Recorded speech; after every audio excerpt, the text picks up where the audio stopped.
Good evening, friends. Those of you who are here live and those of you who are joining us via Facebook. If you're joining via Facebook, please let us know that you're watching. Drop a comment or a question, and I'll be sure to get back to you in the comments. Tonight, we are going to be studying Chapter 6 of Mishna Eruvin. Tonight's class is dedicated in loving memory of my dear mother, Rivka Bas Harav Shleimai. Some words of introduction here. In the next few chapters, we're going to be talking about Eruvei Chatzeris and Shtufei Muvois. Eruv Chatzeris and Shtufei Muvois are very similar types of Eruv. We've spoken about this in the past. There are different types of Eruv. There's an Eruv that we put around with the string, around like we have around Fairlawn. Then there's an Eruv Tchumen, which doubles the cubits. We can go beyond a town's boundaries. And then there are two additional ones here that are discussed. And that's a Eruv Chatzeris and a Shtufei Muvois, which as I said moments ago, they're very similar. Eruv Chatzeris takes place when you have a courtyard and more than one house opens up into this courtyard. Shtufei Muvois is when you have an alleyway that leads into more than one house, like a dead end or whatever that might, or a similar scenario, which we've spoken about before. And in either of these cases, whether it's a mavoi, an alleyway, or whether it's a chotzer, when more than one person lives there, so according to the Torah law, strict Torah law, one would be allowed to carry there because simply that's not a Reshus Harabim.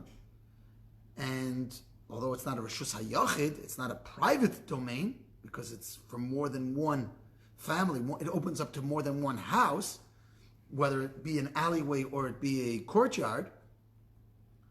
But since it's not completely private, so the rabbis forbade carrying in alleyways and in courtyards. Now, there are ways with which you can end up carrying, and that is through one of two possibilities. One possibility is the possibility of creating what's called an Eruv Chatzeris. Eruv means a mixture or a joining of Chatzeris. So if we have one courtyard and we have three homes that are opening up into this courtyard, so we each contribute to the Eruv Chatzeris. So we take a loaf of bread, for example, and we each combine, we each chip in for this loaf of bread. So now essentially what's happening is we're joining houses, we're joining meals, we're joining together. And being that we're joining together, so now it's not multiple domains coming into one chutzner, but rather it's like one domain. The whole thing is considered one domain. And so therefore I would be able to carry into the chutzner, into the courtyard, from any of the houses, and from any of the houses, and from the courtyard into any of the houses. Again, because it's considered like one. Yeah, but that's when there's no Eruvs with the town. That's when there's no Eruv in the whole town. Correct. Now, a mavoi works the same way, just with slightly different rules. But a mavoi works similarly. You have a mavoi, you have multiple houses that open up into this mavoi. A mavoi is an alleyway. And so we can make this what's called Shtufei Muvois. Instead of being called Eruv Chatzeris, we have slightly different rules, but the general concept is the same. That's one way of being allowed to carry in this area. Another way of being able to carry in this area is if you have, for example, three people and they open up into a courtyard, each one of these courtyards, each one of these residents are called oisrin. They prohibit the next person. Because if he lived there alone, it would just be him in his courtyard, in which case everybody agrees that he can carry in there. Because it's not a public domain and it's a private domain. It's a private domain opening up into a private courtyard. However, if, let's say you have three, just giving an example, you have three people opening up into a courtyard.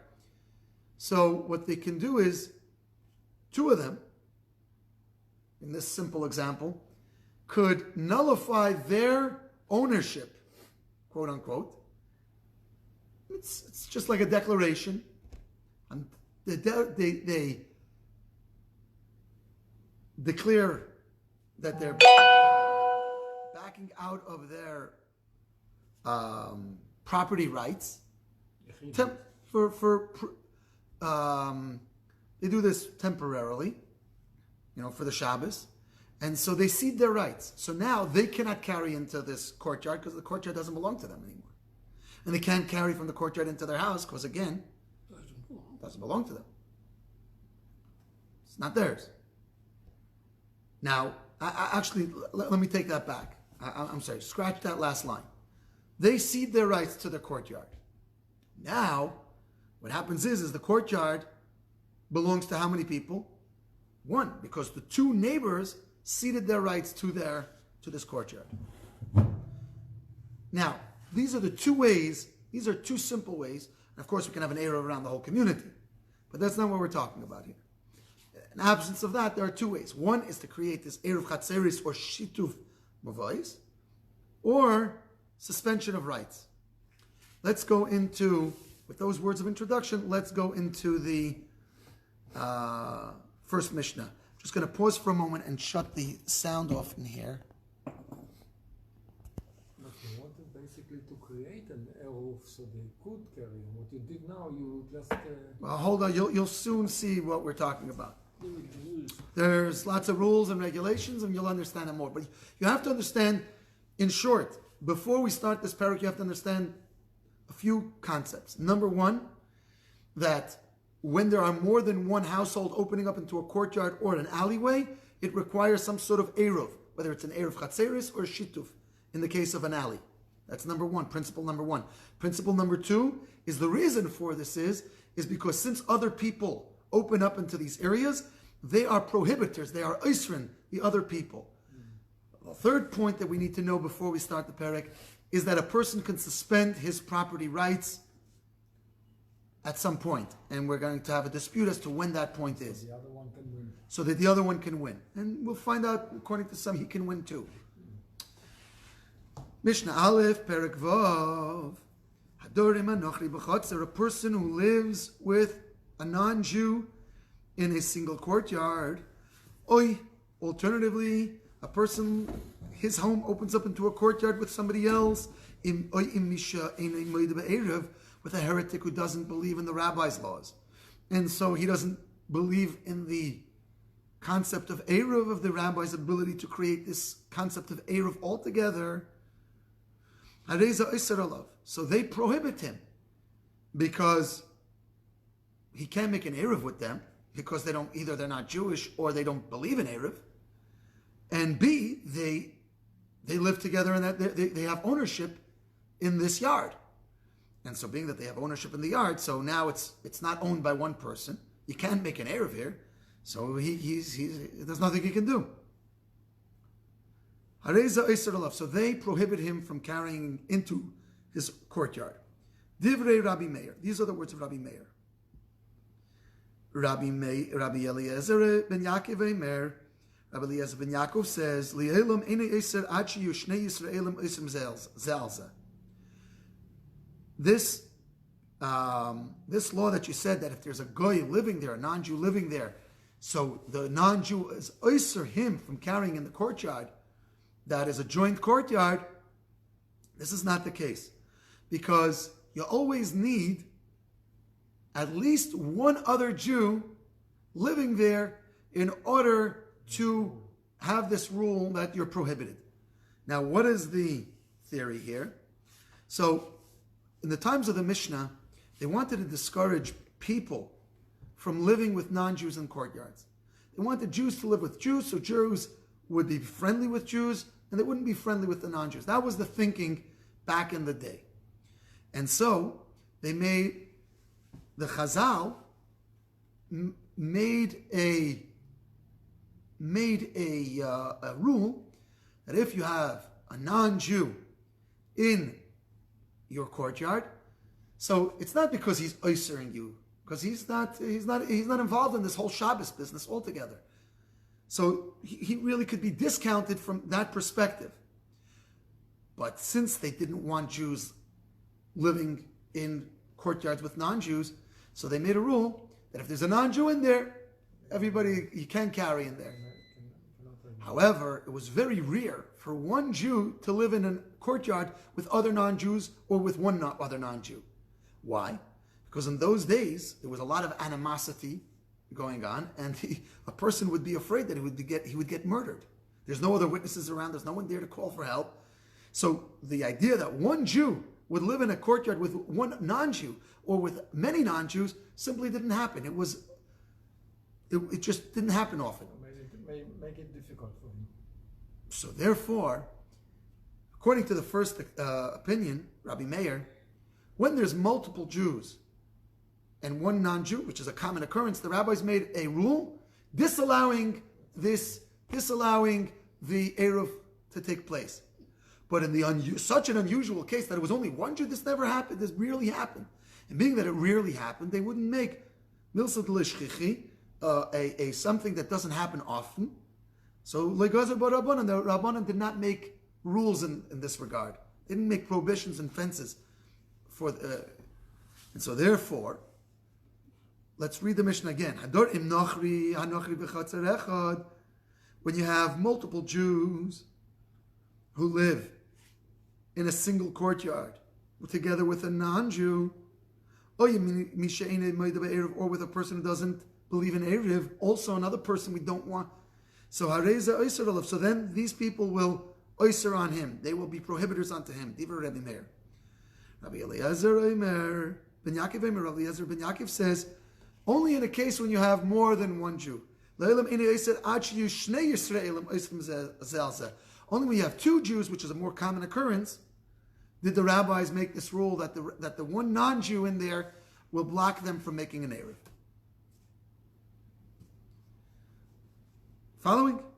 Yeah. Good. Omer Rabbi Gamliel. Rabbi Gamliel tells the following story. Ma'asav Tzdoiki, Echad. There was one Sadducee who lived with us in an alleyway. In other words, we shared an access to an alleyway. We shared alleyway with this Sadducee. The Sadducee, they didn't believe in the oral Torah. It made a lot of problems for the Jews. And he lived, and obviously, so he doesn't believe in the idea of an Erev. And so they lived in an alleyway, and they were opening up into the alleyway, and the Sadducee lived along this alleyway. And my father said to me, this is what Rabbi Gamliel is saying, and my father said to me, Maharu, quickly,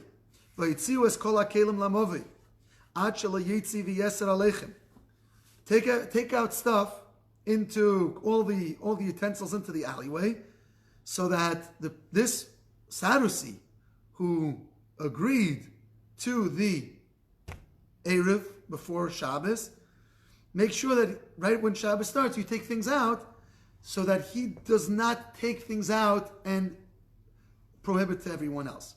So now, what happened here exactly? What's the backstory? The backstory is that they lived in this alleyway with other Jews and this one Sadducee, this Tzeduki. So this Tzeduki, he's a friendly guy. He just doesn't believe what they believe. So they make an Eruv. Or in this case, it was a Mavli. So they made a Shetufei Mavli. It's a type of an Eruv. And he didn't, because he doesn't believe in it. But he's a nice guy. Now, they come to him and they say, listen, we want to carry over here. And you didn't participate with us. Could you suspend your rights for us? He doesn't believe in Erev, but he does believe in V'yahavta l'reacha kamoicha, to help a fellow Jew. Sure, I cede my rights. Now, being that he's a tzeduki, and he doesn't really believe that the rabbis had the ability to prohibit carrying there anyway, he may decide he wants to carry. Now, when a person cedes his right to the courtyard, or to the alleyway, and then goes ahead and carries, there's no greater refutation. In other words, there's no greater renouncing his ceding of his rights than him actually carrying. So when he goes and he carries something out in there, it's like he voids and nullifies his previous statement that he's ceding his rights. So what did Rabbi Gamliel's father say? Okay, this guy's, he's playing along for now. Let's move, get everything out that we need, because the moment that he brings something out of his house, guess what? He's renunciating he's voiding his previous statement, which nullified his rights, and he's taking them back. Good. Rabbi Yehuda says, B'loshen Acher, in a different, he says it was a little bit different. Maharu, quickly.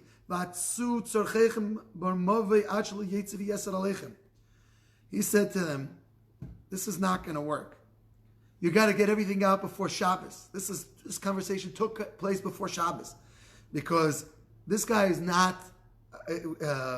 As soon as Shabbos starts, it's over. It's not going to work.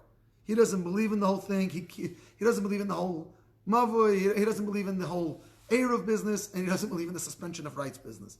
So,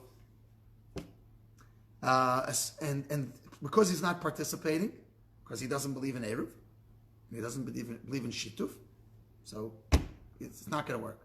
Is he aware that he's suspending his promise to give up his rights if he carries, or is he just oblivious? We'll find out. We're gonna go into the next halachas here.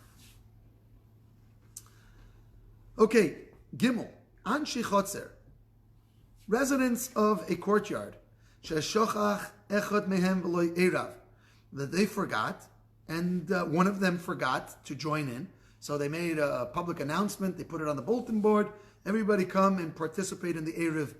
You're going to give some food that's going to be kept in such and such home or such and such place, and you're going to participate in the Erev. Okay. So let's say there's 5 residents and one forgot.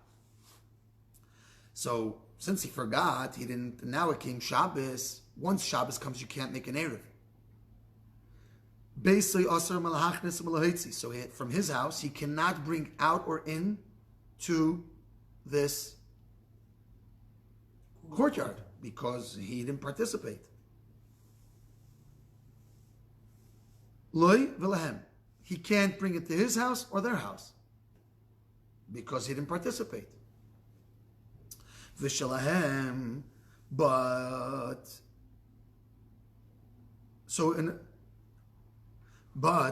to the neighbors, since they made an agreement, mutar and loy v'lahem, so theirs are permitted to him and to them.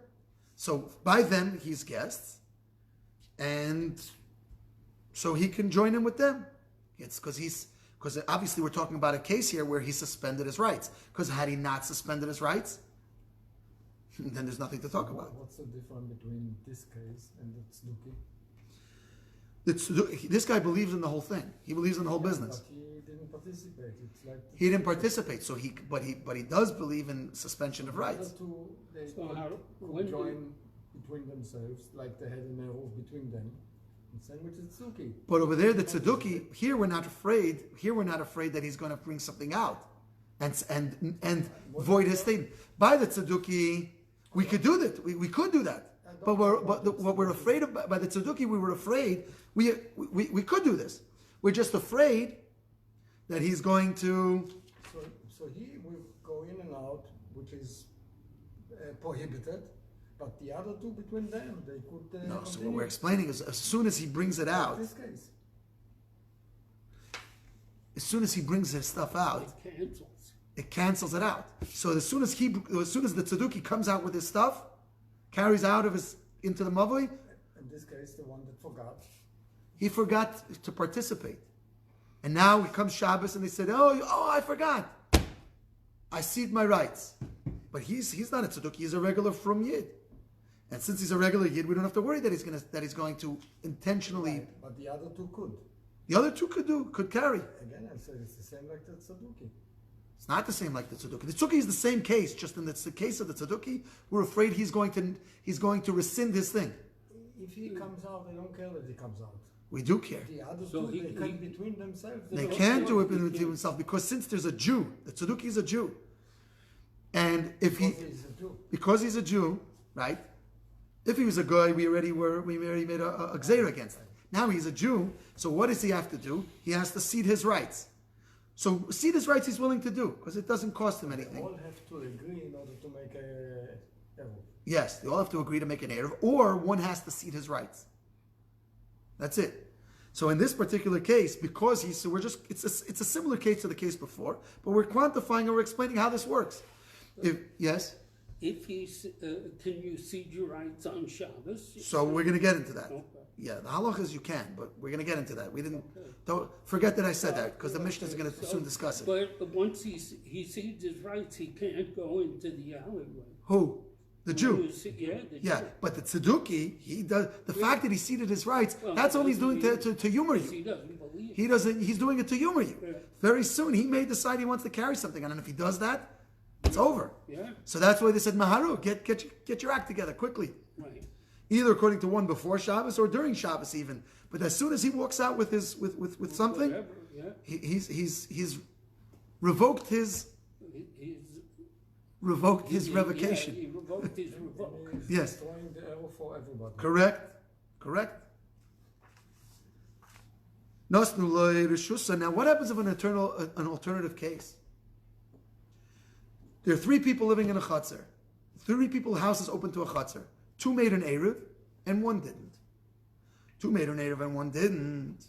So now what happens is they decide for whatever reason the person who forgot to make his Eruv,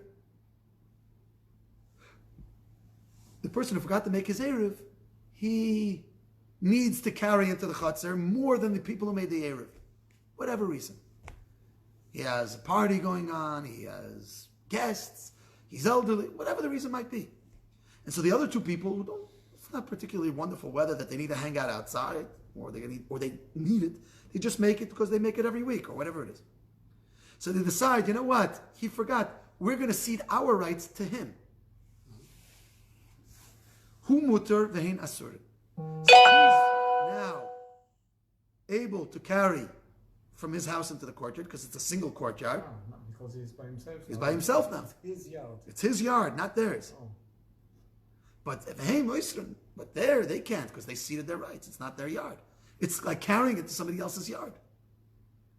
Hayushnayim, oisrim, ze hayushnayim, oisrim ze al ze. If there were 2,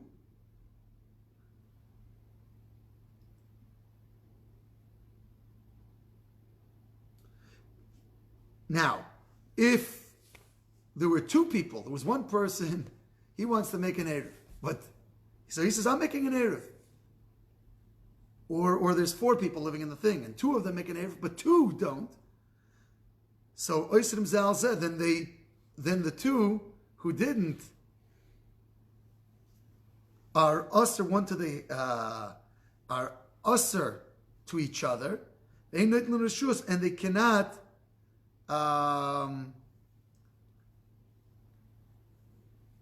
they restrict each other. One could give permission and acquire permission. In other words, one could cede his rights or acquire somebody else's rights.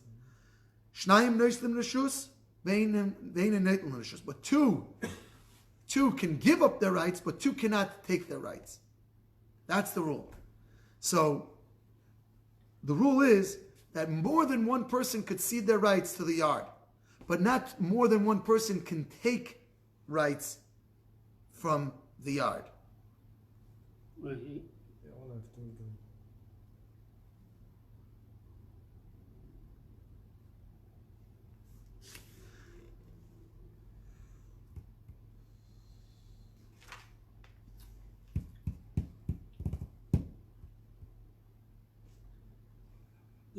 two cannot. In other words, when you have, let me explain this a little further. When you have multiple people, let's say you have 3 people in a courtyard, and 2 of them made an Eruv and 1 didn't. The 2 are not considered multiple people.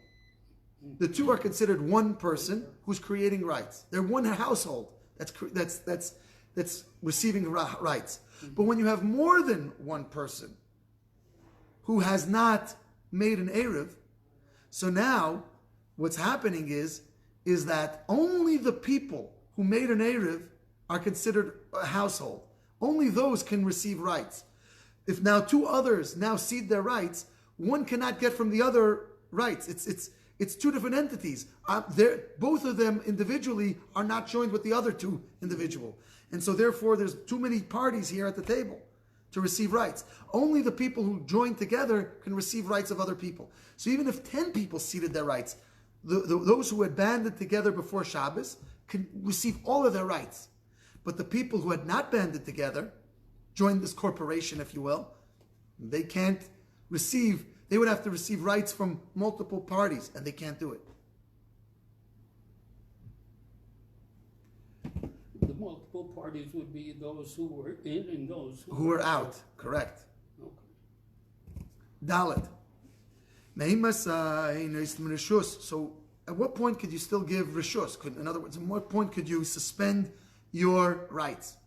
Beishama says it has to be still before dark. It has to still be by daytime.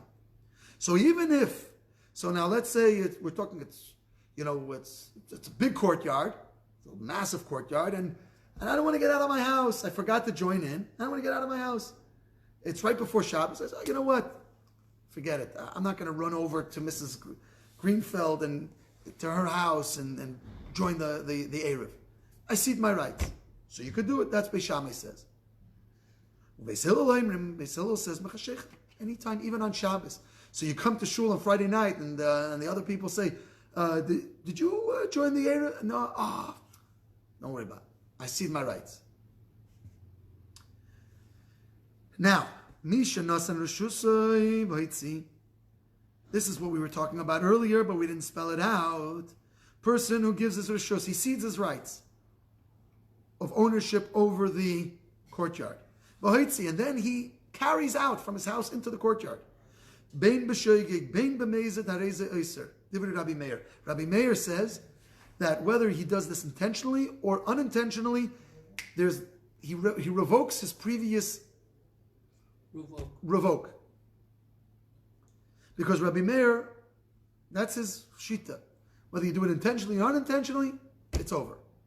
Rabbi Yehuda says, the Mesid, Eiser, if he does it intentionally, so then there's no greater, as we said, there's no greater revocation of this revocation than actually carrying out of your home. He's like, I don't believe in the whole business.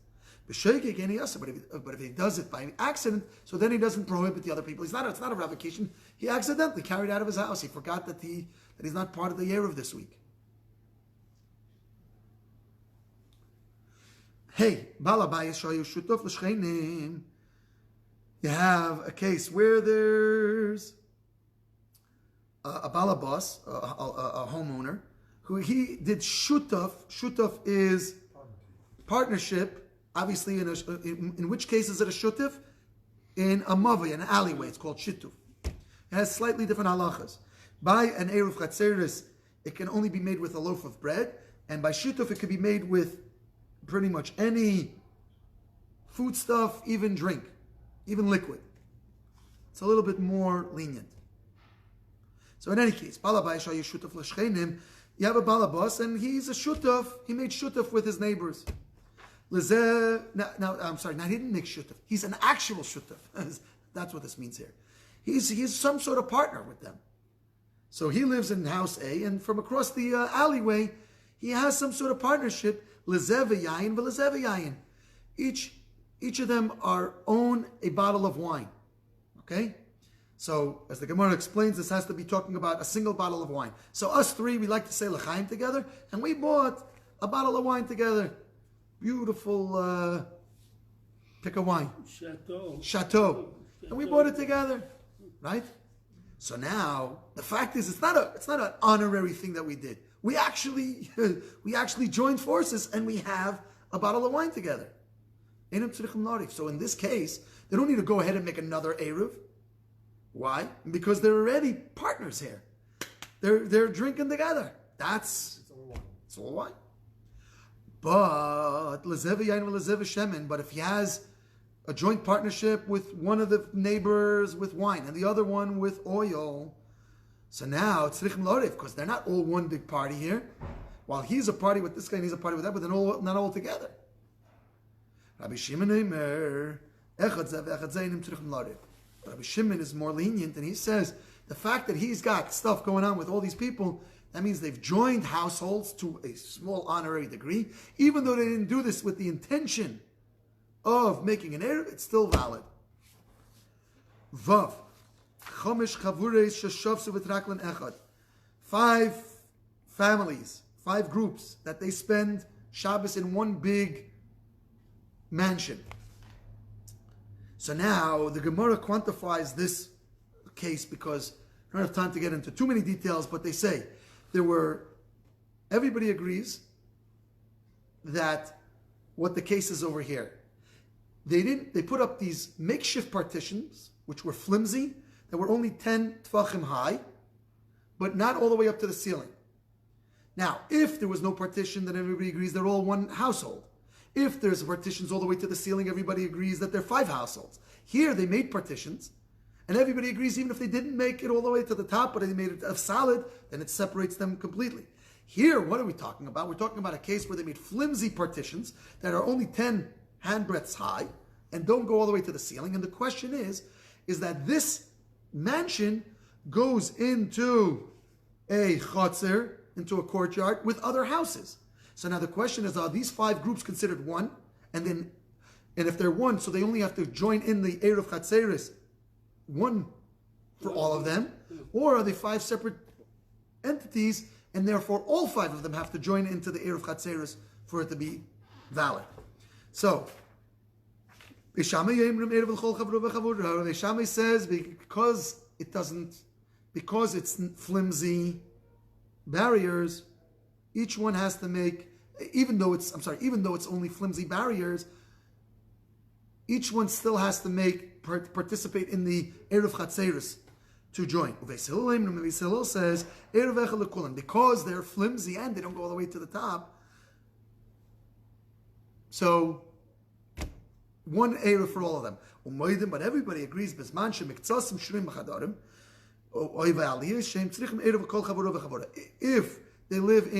if they're in separate rooms, there's proper rooms, and it's a proper separation. It's like a hotel. So everybody agrees that you're going to need for each one of them to join in the Eruv Chatzeris. Zayin. Partners, brothers or partners, that are eating from one place, which means their 5 brothers live in houses, but their father supports them monetarily. He pays for their food. Or an employer. He owns a complex, or all the workers live in a complex, and they all get, a lot of employers in those days would put food sustenance as part of their contract. So they're all getting sustenance from one person, even though they live in separate houses. So in such a case, but they sleep in their own houses.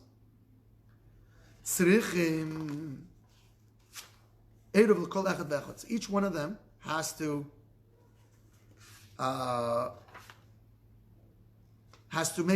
participate in the Eruv.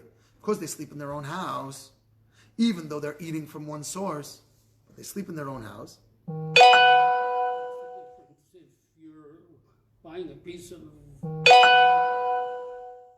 that unifies you as one family? You're both sleeping in your own home. Right, but in this particular case, one might have thought because they're all, Papa's paying for rent and for grocery bill. So it's all from one source, one would think, or similarly in a case of workers who are working for one individual, one would think that because it's all one source. Yeah, but the source of the food, because one person is paying, one might have thought that It's one, they've got They've got a joint thing going on already. We're all brothers. So says the Mishnah, doesn't help. Each one has to join on the Erev. Lefichach, therefore,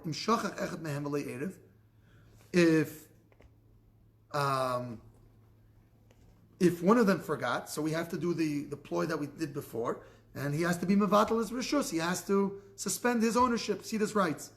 A Mosai, when must he nullify his rights? Only when the Eruv is somewhere else. So, which means there's 5 of these brothers, but there's other people in this courtyard. Or there's 5 of these partners, 5 of these workers, and they're in the same courtyard. But there are other people there. So therefore, each one is considered, because they sleep in the same house, different houses, so they're all considered 5 different houses. But, and now we're talking about a case that the actual Eruv is placed in one of the other houses.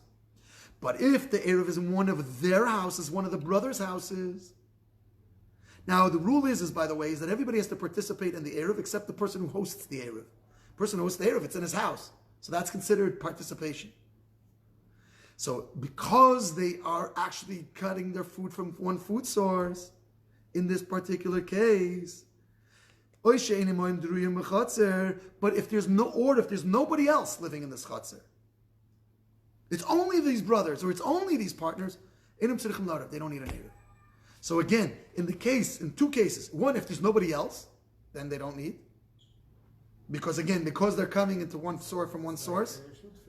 But it's like it's already a shutfim. And if the Eruv is by one of them, so then all of them are, so we've combined houses.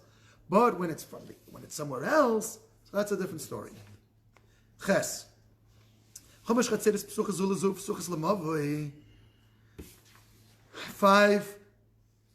courtyards that are open one to the other, and they open to a mavi, to an alleyway. So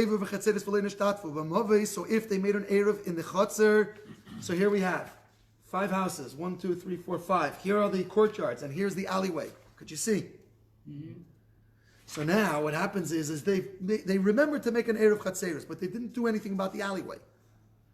So so it's obvious they can carry in the Chatzar, in the courtyard, and they are usher in the Mavi. But if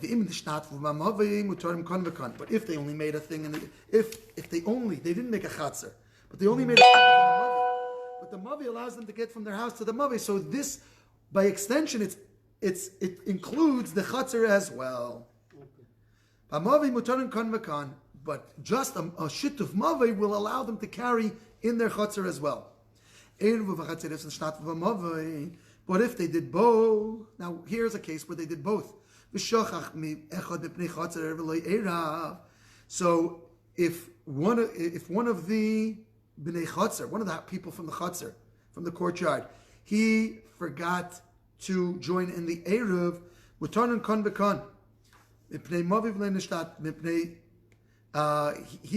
because there was already a shituf to which he participated. So the mavi is the chatzar is irrelevant in this case. But if he's from the Mavi, if he's part of the Mavi, and he didn't join in the Shituf, so Mutarim Mechatzeres, he can't go in the alley. He can't go in the alley because the alley is further, but the closer parts where he is, that he could. Basurim b'Mavi. So Mutarim Mechatzeres, it's the opposite. He can go in the Chatzar because he's still part of the Chatzar, and he's made an Eruv in the Chatzar. But in the Mavi, it's further, that's further than him. He would have to cede his rights to the Mavi, and everybody else can carry. Mavi is like Mavi to the Chatzar is like the Chatzar to the houses. It's the same rules.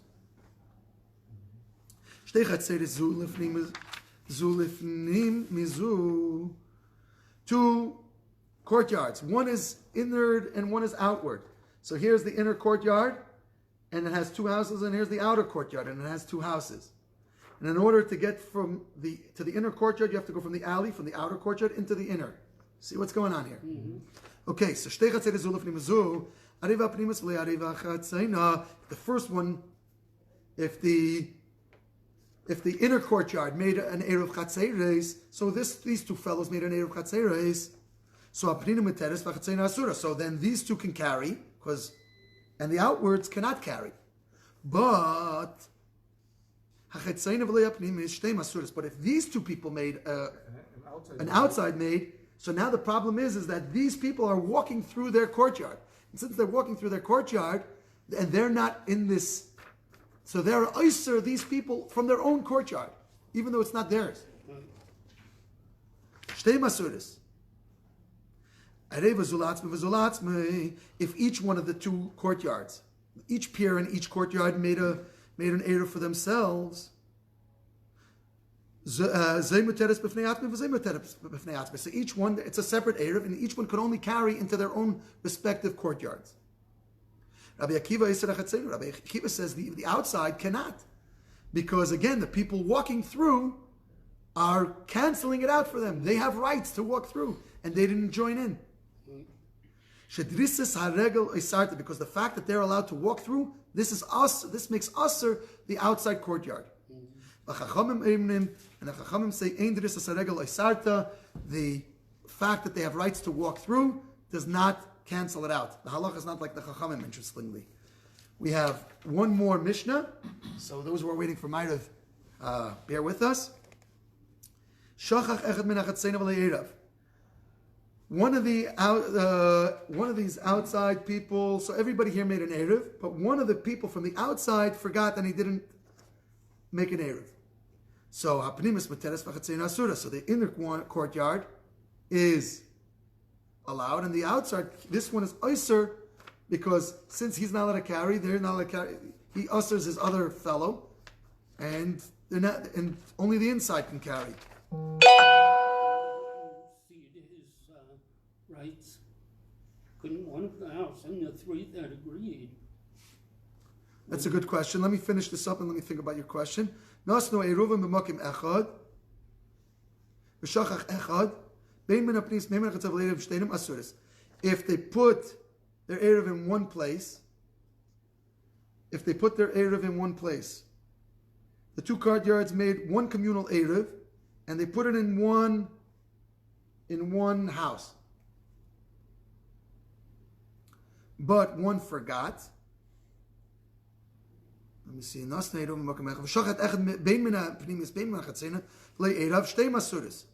So then both of them are usher. Why is this?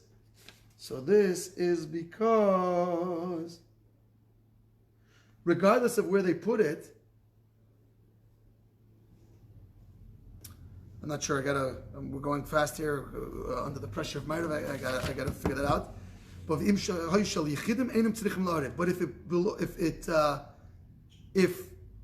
in this particular case there was only one house in each of these chutzers, so then they wouldn't have to make an Eruv altogether to carry into their own chutzer. Even though this guy in the back is walking through the other person's chutzer, nevertheless he's not one person. He doesn't usher the second chutzer. Now let's just try to figure out the second to the last thing. We have a minion here yet? Two, no, four, still waiting for two. So let's understand the second to the last halacha. If the two courtyards made one communal Eruv to permit carrying from one Eruv to another Eruv, and they placed it in one of the houses belonging to the outer courtyard, that's what we're talking about here.